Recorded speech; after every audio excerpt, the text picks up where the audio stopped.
Hello friends, आप लोगों को भिखारी और कैथी में लिखे हुए रकवा को पढ़ने में काफ़ी दिक्कत होती है, तो आज हम आपको बता रहे हैं इसको कैसे पढ़ेंगे। तो ये देखिए, आपका जो है भिखारी में कनवा को कैसे पढ़ेंगे। जैसे सबसे पहले जान जाइए आप, ये जो एस का जो सिंबल है ये भिखारी को दर्शाता है, और ये सीधा जो लकीर खींचा हुआ है जिसको जो हम पाई के नाम से इसको जानते हैं, यह पाई को दर्शाता है। ठीक है, आप लोग जानते होंगे पहले से कि 16 कनवा बराबर एक धूर, यानी कि हम एक धूर को जो है सबसे पहले देख लीजिए, डबल एस और एक लिख देते हैं हिंदी में, तो इसको हम 16 कनवा या एक धूर इसको पढ़ेंगे। उसी ढंग से हम फिर यहाँ चलते हैं। देखिए, एक कनवा यानी कि एस के ऊपर में अगर एक हम लकीर खींचते हैं तो इसको हम एक कनवा पढ़ते हैं।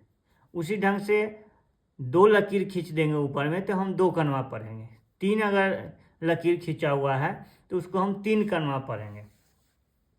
और एस और एक लिखेंगे, यानी कि एक पाए हल्का सा थोड़ा सा तिरछा करके रहेगा, तो उसको हम चार कनवा पढ़ेंगे।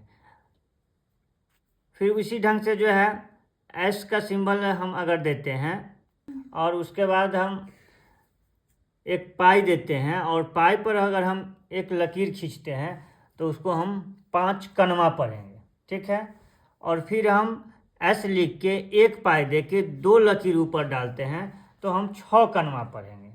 फिर एस दे के एक फिर पाई देते हैं और तीन लकीर खींचते हैं तो उसको हम 7 कनवा कहेंगे। ठीक है, और फिर एस दे के दो पाई देते हैं। एस का मतलब आप लोग भिखारी ही समझिए, यानी कि हम भिखारी लिख के दो पाई लिखते हैं तो 8 कनवा होता है। उसी ढंग से एस यानी कि भिखारी लिख के दो पाई दे के फिर हम ऊपर में एक चिन्ह खींचते हैं। ठीक है, तो हम उसको 9 कनवा पढ़ेंगे। आप गौर कीजिएगा, एक के पाई ऊपर में गौर आपके करने वाली बात है। जो दो पाई के बाद ऊपर में एक लकीर खींचा हुआ रहेगा तो उसको 9 कनवा पढ़ेंगे। बहुत लोग पढ़ने में गड़बड़ा जाते हैं। जो एस रहता है लिखा हुआ, यानी कि भिखारी लिखा हुआ रहता है और उसमें दो पाई रहता है, तो उसको जो है सिंपल से जो है आदमी उसको गलत पढ़ लेते हैं।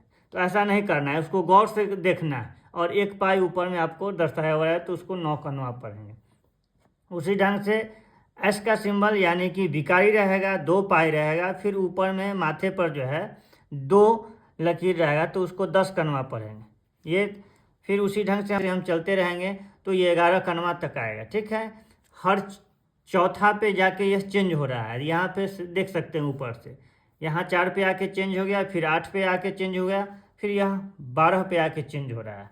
12 पे फिर जब हम लिखेंगे यानी कि भिखारी देंगे और 3 पाई देंगे तो इसको हम 12 कनवा पढ़ेंगे।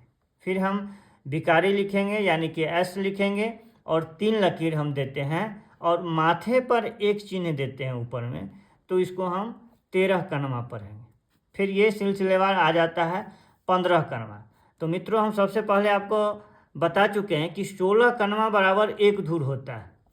ठीक है, ये देख लीजिए, आ गए हैं आप। 15 के बाद 16 पे ही आते हैं, तो या तो हम इसको 16 कनवा पढ़ दें या फिर एक धूर पढ़ लें। ये आपका स्पष्ट हो गया। इस ढंग से आप जो है आप अपने पुराने दस्तावेज में, चाहे वो जिस किसी भी दस्तावेज हो, ध्यान पत्र हो या केवाला हो या जो भी हो, वसीयत हो, उसमें जो भिखारी में लिखा हुआ रहेगा कैथी भाषा में, तो इसको जो है हम इसी ढंग से उसको रीड कर सकते हैं, पढ़ सकते हैं।